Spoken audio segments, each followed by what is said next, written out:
ইখলাস এবং দুরুদ ইব্রাহিম পড়ে কবরের পাশে দাঁড়িয়ে মুনাজাত করার বিধান কি? এটা ইসলাম কর্তৃক সমর্থিত না।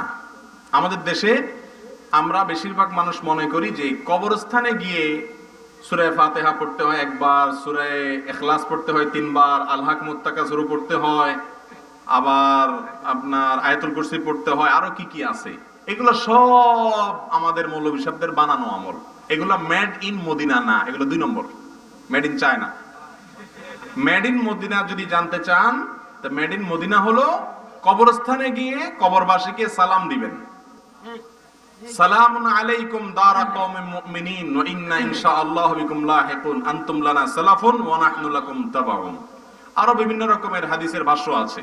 আমাদের দেশে বেশিরভাগ মানুষ পড়ে আসসালামু আলাইকুম ইয়া আহলাল কুবুর মিনাল মুসলিমিন ওয়াল মুসলিমাত ওয়াল মুমিনুল মুমিনাত। যাই পড়েন সালাম দিবেন, কবরবাসীকে কি দিবেন? সালাম দিবেন। এর বেশি আর কিছু নেই।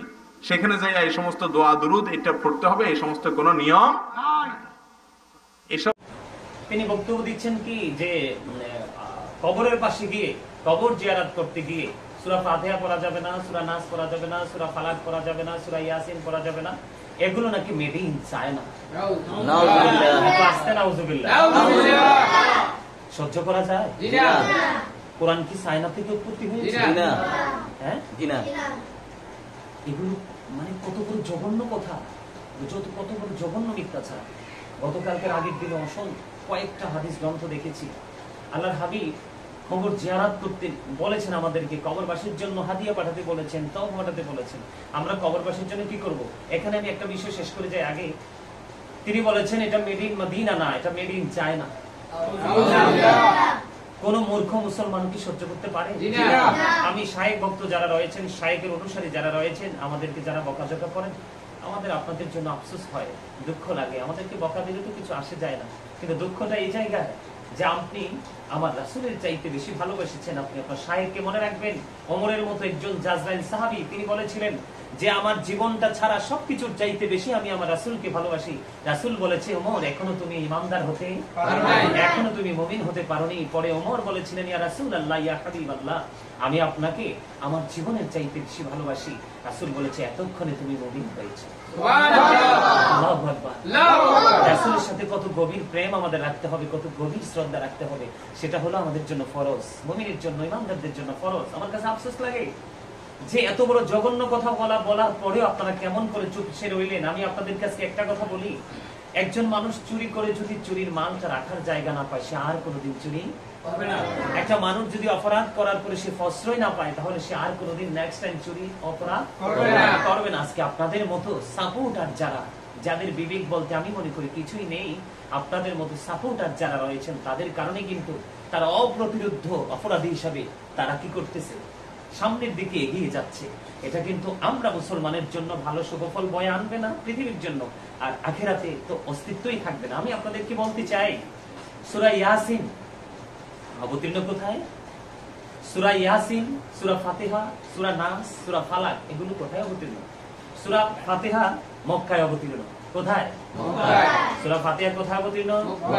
মক্কায়। সূরা ইখলাস কোথায়? মদিনায়। সূরা ইখলাস কোথায়? মদিনায়।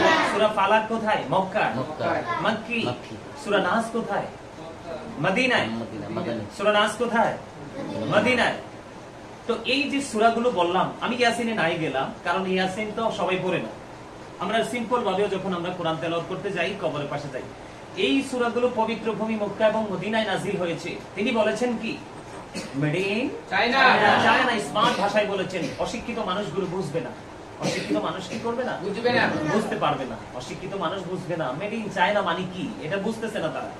এত বড় জঘন্য অপরাধ, আল্লাহর সাথে ঠাট্টা করা, মশকরা করা, অত বড় দুঃসাহসিকতা থেকে আপনাদের মতো সাপোর্টার যারা রয়েছেন, তাদের কারণেই কিন্তু তারা এই অপরাধ করে করে বারবার পার পেয়ে যাচ্ছে। এখানে অপরাধটা এত বড় হয়েছে যেটা আমি আপনাদেরকে মেপে দেখাতে পারবো না। আমার মাপকাঠি করার মতো অত বড় ক্ষমতা বা দুঃসাহস কোনোটাই নেই। তবে এইটুকু বলতে পারি, আল্লাহর সাথে ঠাট্টা করেছেন, তিনি মশকরা করেছেন এবং রাসূলের হাদিসের সাথে মশকরা করেছেন। আচ্ছা, আমরা কবরের পাশে কি সূরা ফাতিহা পড়বো না, কোরআন তেলাওয়াত করবো না, আমরা দুরূদ সালাম দিব না, রাসূলের কদমে সালাতু সালাম দিব, কবরবাসীর জন্য আল্লাহর কাছে হাত তুলে দোয়া করব? এখন তিনি বলেছেন এগুলো করা যাবে না, এগুলো নাকি মেড ইন চায়না, এগুলো মেড ইন চায়না থেকে উৎপত্তি হয়েছে, আমদানি হয়েছে। তাহলে আমরা কবরের পাশে কি করব? আমি আপনাদেরকে বলে রাখি, এর অপরাধ কিন্তু দুইটা। যে আল্লাহ এবং আল্লাহ রাসূলের হুকুম বা ওয়ার্ডার কোনো কিছুকে উপেক্ষা করে, এটাকে মানে অ্যাভয়েড করে, এটাকে ইগনোর করে যায়, তখন কি হয়ে যায়? সে কিন্তু কুফরি করে ফেলে। কি করে ফেলে? আমি আপনাদেরকে বলতে চাই যে এখানে আমি লম্বা আলোচনা করতে আসিনি, জাস্ট আমি শুধু জাতির সামনে এই কথাগুলো তুলে ধরার জন্য আমি এসেছি।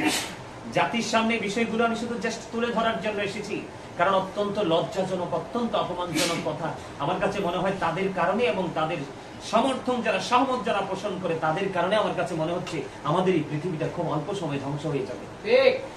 কারণ এই জন্য আমি নিজে থেকে কিছু বলছি না তো। আমার রাসূল বলেছেন কিয়ামতের পূর্বক্ষণে সবচেয়ে পৃথিবীতে জঘন্য মানুষ হবে আলেম। তার দাড়ি টুপি পাগড়িতে ভরপুর থাকবে, তার মধ্যে লেবাস আলখেল্লার কোনো সমস্যা থাকবে না, কিন্তু সমস্যা থাকবে তার এলেমের। তার মধ্যে সঠিক এলেম থাকবে না, তার মধ্যে সঠিক ঈমান থাকবে না। তারই নমুনা কিন্তু আমরা দেখতে পাচ্ছি। আচ্ছা, আপনারা তো সাধারণ মানুষ, আপনাদের কি মনে হয় কবরের পাশে গিয়ে কি আমরা সূরা ফাতিহা পড়বো না? সূরা ফাতিহা পড়বো, নাস পড়বো, ফালাক পড়বো, আমরা যে যা পড়ি তাই পড়ে হাদি হিসাবে আমাদের আকর্ষণের জন্য পাঠিয়ে দিব। এখন শায়েখ এবং শায়েখ ভক্ত যারা রয়েছেন তাদের কাছে আমার প্রশ্ন, আপনারা উত্তরটা দয়া করে দিয়ে যাবেন যে আপনারা, আপনার শায়েখ বলেছে মেড ইন চায়না, এটা নাকি মেড ইন চায়না উৎপত্তি হয়েছে, চায়না থেকে আমদানি হয়েছে, এটা নাকি মেড ইন মদিনা না। তাহলে আমি আপনাদেরকে প্রশ্ন রেখে যাই যে আমরা কবরের পাশে কি করব? দয়া করে উত্তরটা দিবেন, এটা আপনাদের কাছে প্রশ্ন রেখে গেলাম, কারণ বললে তো আপনারা আবার রাগ করেন। কি করেন? রাগ করেন। রাগ করে না? কথা বলে না? রাগ করে না? অনেক বকাঝকা করে, কিন্তু আমাকে বকাঝকা করলে তো আমার কোনো আপত্তি নেই, আমার চামড়াও খসবে না, আমার কিছু হবে না। কিন্তু বিষয় আমি যেটা বলতে চেয়েছিলাম যে রাসূলকে অপমান করা যাবে না, রাসূলের ইজ্জতের চাদর ধরে টান দেওয়া যাবে না, কথার দ্বারা, সাপোর্টের দ্বারা, চিন্তার দ্বারা, কাউকে সমর্থন দ্বারা কোনোভাবেই রাসূলকে অপমানজনক কোনো কথা বলা যাবে না। আপনারা বলেন রাসূল বলেছে তোমরা তোমাদের আপন স্বজন কবরবাসীর জন্য হাদিয়া তওবা পাঠাও, উপটোকন পাঠাও। এখন এটা কি দুরূদ সালাম হতে পারে, জিকির হতে পারে, কোরআন তেলাওয়াত হতে পারে, ফাতিহা, নাস, ফালাক, সূরা ইয়াসিন, সূরা মুলক। যেমন মুহাম্মদ ইবনে নসর রাদিয়াল্লাহু তাআলা আনহুর বাবা, তিনি বুজুর্গ ছিলেন না, তিনি ফেরেশতার সাথে পর্যন্ত কথা বলতে তিনি কি হয়েছেন? সক্ষম হয়েছেন। যে তিনি এক রহস্যময় কবরবাসী, নতুন কবরবাসী, তাকে দাফন করা হলো। কবরের পাশে গিয়ে তিনি রহস্য যখন দেখতে চাইলেন, উদ্ঘাটন করার জন্য আল্লাহর কাছে সূরা ইয়াসিন এবং সূরা মুলক 10 বার পড়ে আল্লাহর কাছে যখন তিনি হাত তুলে দোয়া করে দিলেন, সাথে সাথে তিনি সেই রহস্য তিনি আল্লাহ রাব্বুল আলামিন তার সামনে প্রকাশ করে দিলেন। সুবহানাল্লাহ। এখানে তিনি বেয়াদবি আল্লাহ এবং আল্লাহর রাসূলের সাথে করেছেন, ঠাট্টা করেছেন, মশকরা করেছেন। আমি বলবো আল্লাহ রাব্বুল আলামিন বলেছেন ইয়া আইয়ুহাল্লাযীনা আমানু লা তারফাউ আসওয়াতাকুম ফাওকা সাওতিন নবী। আল্লাহ ঈমানদারদেরকে দেখে বলেছে, ঈমানদারেরা তোমরা কি করো না, তোমরা আমার হাবিবের কণ্ঠস্বরের উপর তোমাদের কণ্ঠস্বর উঁচু করো না। তোমরা একজন আরেকজনের সাথে যেইভাবে কথা বলো, যেমন এখানে অনেকেই প্রশ্ন আসতে পারে, সাধারণ মানুষের কিন্তু অনেকেই বোঝে না যে কণ্ঠস্বরের উপর, আসলে কণ্ঠস্বরের উপর কণ্ঠস্বর উঁচু মানে কি? এটা কিন্তু অনেকেই বুঝেন, অনেকে প্রশ্ন করে থাকেন আমাকে। কণ্ঠস্বর থেকে কণ্ঠস্বর উঁচু করা হলো, যেমন রাসূল যেটা বলেছে আমরা সেটাই মানবো, গ্রহণ করব, আপন করে নিব। কিন্তু রাসূল যেটা বলেননি সেটা আমরা বলবো না, রাসূল যেটা করেননি সেটা আমরা করব না।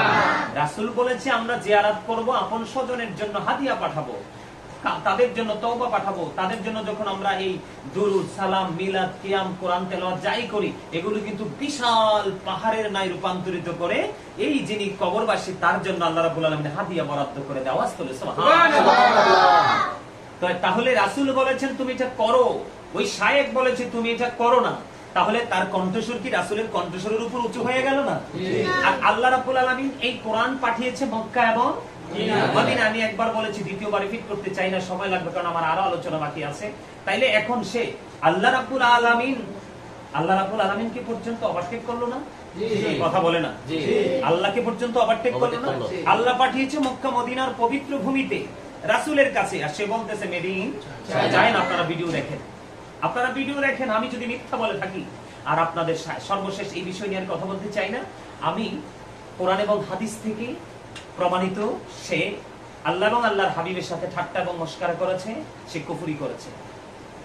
আর আমি দর্শক যারা রয়েছেন, শায়েখ ভক্ত যারা রয়েছেন, তাদেরকে আবারও প্রশ্ন করছি, আপনাদের কাছে প্রশ্ন রেখে গেলাম, আপনারা আপনাদের আপন স্বজনের জন্য আলেমদেরকে যখন দাওয়াত করবেন এবং কবরের পাশে যাবেন, আপনারা কি করবেন বা আমরা কি করবো, আমাদেরকে দয়া করে একটু সাজেস্ট করবেন। এই প্রত্যাশা ব্যক্ত করে এই বিষয়টার উপর আলোচনা মুলতবি করলাম।